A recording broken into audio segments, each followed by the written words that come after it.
You are looking at Julian's pronunciation guide, where we look at how to pronounce better some of the most mispronounced words in the world, like this other curious word. But how do you say what you're looking for today?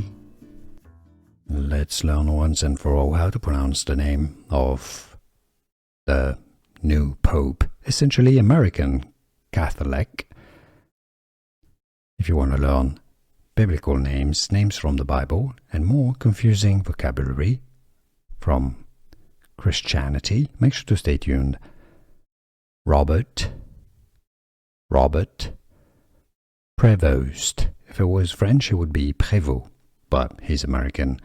Robert Francis Prevost. Here are more videos on how to pronounce more confusing words and names too many mispronounced. Like this video if you found it useful. I appreciate your support. I'll see you soon and thanks for watching.